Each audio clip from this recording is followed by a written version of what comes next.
a lot of people think this is just about vanity. They couldn't be more wrong. When you have people that are suffering from things that affect them socially, whether it's scarring or something that prevents them from living their best life, and you can help them with that, it really makes a profound impact on their life. Hey, I'm Louis the Laser Guy, and welcome to my podcast, Pursue Your Passion. Join me on my journey as we discover how estheticians, nurses, physicians, and complete career changers are living their passion in this booming billion-dollar medical aesthetics industry. Finding your purpose isn't only about making great money, it's about so much more. It's about tapping into your passions and chasing your dreams.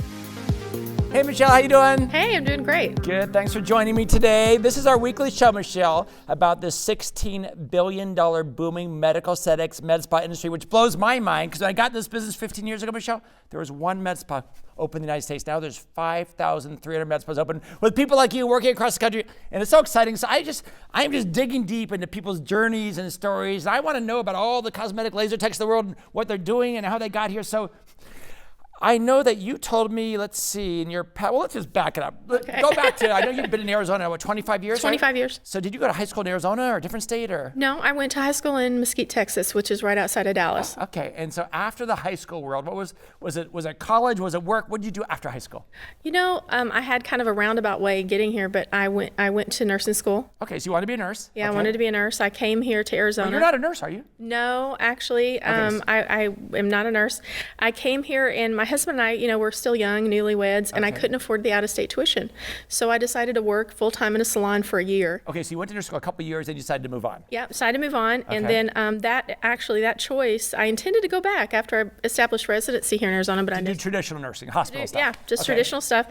But that choice to work in the beauty business took me through a whole career. I ended up making a career in the professional beauty business. So, okay, now when you say professional beauty business, what does that mean? Well, there's beauty products that you can buy over the counter at like Estee Lauder and all those Clinique, all those companies. And there are some brands that are only sold through salons, through licensed beauty professionals. Okay. So I worked on that side of the business. I worked for the product manufacturers that made those. It's kind of like retail products in salons across the country was your corporate world. Yeah, exactly. Very cool. How long were you in that corporate beauty world for? For years. Do I have to tell? Yeah, I want to know. I mean, you look 25, but I don't know. Well, I would say that I did that from like my mid-20s until, my late 30s. Wow, so like 10, 15 years. Yeah. Was it rewarding? Was it fun? Was it good money? Like, what was the motive? What kept you there? It was fantastic. It was a fun business to be in, good people.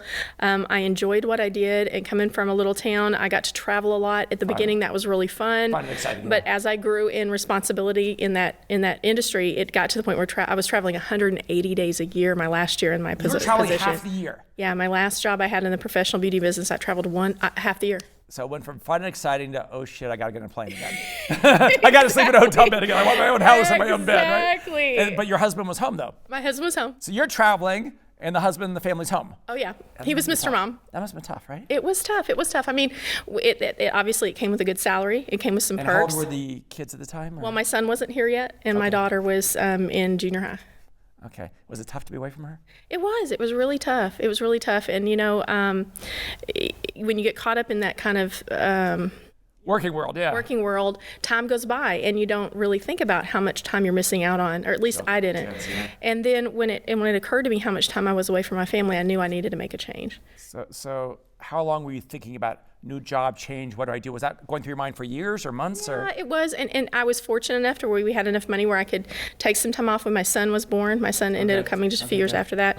But when my son went back into school, I knew I needed to get back in the workforce. And that's where this industry came in for me. You stumbled into medical aesthetics, out of all things. Well, I was a client first. I had some services done. Oh, what do you have done? Yeah, well, I had a lot of things. I want to know. Is it personal? I want to know. It's kind of addicting because when you first get it in there, well, I had laser hair removal done first. Okay. And after that first thing, when I was in the spa, I got exposed to some other things like photofacials and skin tightening. I mean, I had a lot of things. I don't want to say the list was a mile long, right? It was a lot. Well, coming from the beauty business, I believe in taking care of yourself and doing things that make you feel good about yourself. So you're digging the treatments as a consumer. I was loving the treatments and just the atmosphere.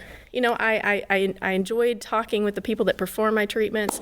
It kind of ignited an interest in me, and I realized that I could do that. I realized it was an opportunity for me too. Like asking the providers questions like, where did yeah. you learn this, and could I get a job doing this and this kind of thing? Absolutely. Like, what does it take to be good at this? You know, how long do you have to do this before you felt really good at it? And, you know, what kind of training does it take?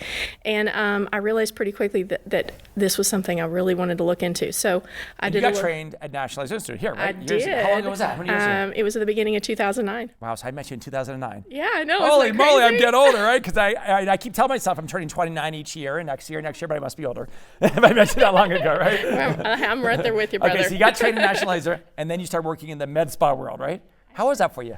You know, I have to tell you, it's really unique because not only do you get to enjoy yourself, it's a lot of fun, but you get to do good things for people. You really make an impact in their life. A lot of people think this is just about vanity. Mm-hmm. They couldn't be more wrong.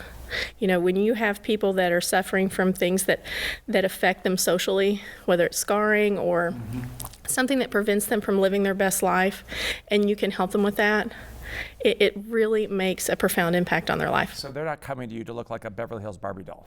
Not necessarily, no. Most of the time they're coming because there's something that bothers them that affects their life. And like I said, bothers them, I mean, it affects their self-esteem, or? Yeah, think about this, for example, someone with acne scarring. Okay. And, you know, your face is the first thing you see when you meet a new person. And so sometimes so you don't see those Louis Vuitton red shoes? That's not the first thing you see? Because I know a lot of girls are buying a lot of those. Yeah, that's He's now the second richest guy in the world. You know that? That guy, the French guy, he's worth $100 billion for those shoes. I'm big. But yes, the face is the first thing you see. The face is the first thing you see. So sometimes that keeps them from interacting with people.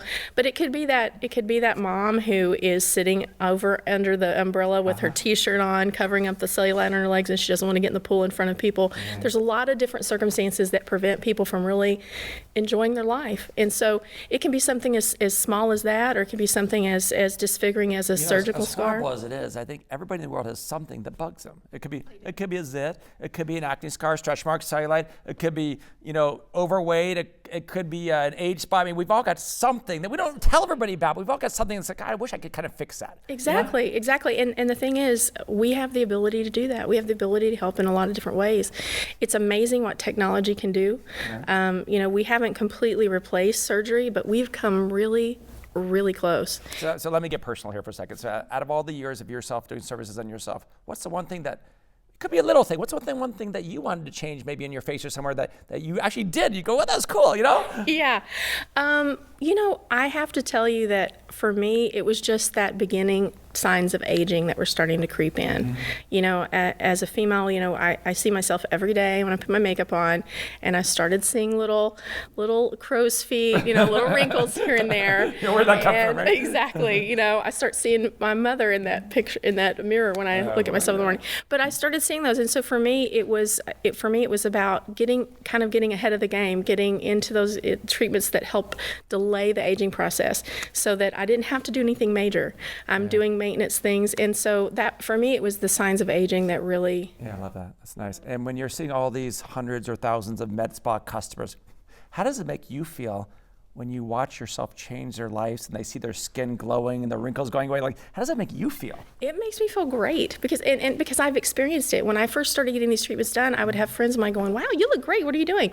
And so I know my patients are getting the same from their friends and family. And I'm sending them out in the world, and I know that they're getting those compliments and they're getting that response from the people around them as well. You know what that makes me think of? It makes me think of my favorite quote in the world by Maya Angelou, who says, "People will forget the words you say, people will forget the things that you do, but people will never forget the way that you make them feel." Well, wow, the way that you make them feel as a provider is like life-changing. It's amazing. It's awesome. They'll never forget you. And it feels great to be that person that helps people in that way. So for other people out there that are contemplating a career in anti-aging medical aesthetics, but it's scary. Not everybody's a doctor or nurse or esthetician where they're advancing their career. Some people are they're selling beauty products, they're in real estate, they're a stay-at-home mom, they're in the watch business, they're working at Nordstrom's, but they like the space, they seem really cool, this is fun, but they're nervous and scared. Tell me about your words of wisdom to people out there. Is this something that you feel anybody could become a cosmetic laser tech, or what type of person is the right person to be a cosmetic laser tech working in this field of med spas and docs offices? That's a really good question. I'll just use my personal experience from coming to the training. I met a lot of different people in my time here, and they were from a huge, diverse background, group of backgrounds. And so when I first heard this, I honestly had some skepticism too that you'd go to this course and at the end you'd be ready to go, because it just seemed like, How can I do that in 2 weeks? That Yeah. sounds too fast. Yeah. Truly, that is I get true. it, yeah. And I was like, how is that possible? And what's amazing is that you are. I mean, when you go through the course, the information is presented in a way that you learn, and you're being exposed to this information. So you hear it, you live it, you practice it, you get your hands on equipment, and you're actually practicing on real paying patients within the first 6 days of being in the course. So after your 2-week course was over, were you feeling pretty good? You know what? I was. You still have a little bit of that butterfly feeling, Yeah, you when still you're do, of starting course. anything, Yeah. but it's an exciting feeling. It's not that feeling of nervousness. But I would have to tell you, going through everything, I felt really prepared, and I got exposed to a huge variety of different types of equipment, different services. Right. And when I first came here, some of this I didn't know about. I knew what I knew that I'd experienced, but there were so many things I got exposed to in school that I'd never even heard of before. And by the time I graduated, I knew I wanted to do those things. So it was pretty interesting. Well, I'm very proud of you for taking a step into the unknown, going from the corporate world Yeah. to chasing your dreams. It's scary. It's scary to step outside our comfort zone and try something new. What if I fail? What if I don't get a job? What if I can't pay the bills? But then we just do that. We take that step, and for some reason, life mystically, magically always works itself out, doesn't it? Doesn't it? Yeah, It is so it's pretty like, that's amazing. what life's all about. Whether somebody's dream is to get into medical aesthetics or be a singer or dancer, I'm that one that says, go chase your dreams, chase your passions, just dive in. Don't wait for a better time. Don't wait till you have the right time, the right money, because we've all got bills to pay and kids to feed. There's always some reason why let's start next week, next month, next year, but everybody can start right now. We're going to stumble through it. That's okay. That's part of the journey, and that's what makes it so rewarding. I love your story, Michelle. What a great story. Congratulations to you for chasing your dreams. Well, thanks for inviting me, too. I love being here. Thank you. Thank you for listening to the Pursue Your Passion podcast. Are you interested in learning more about the medical aesthetics industry? Well, feel free to visit us online at nationallaserinstitute.com or connect with us on Facebook or Instagram. I'm Louis the Laser Guy, and we'll see you next week.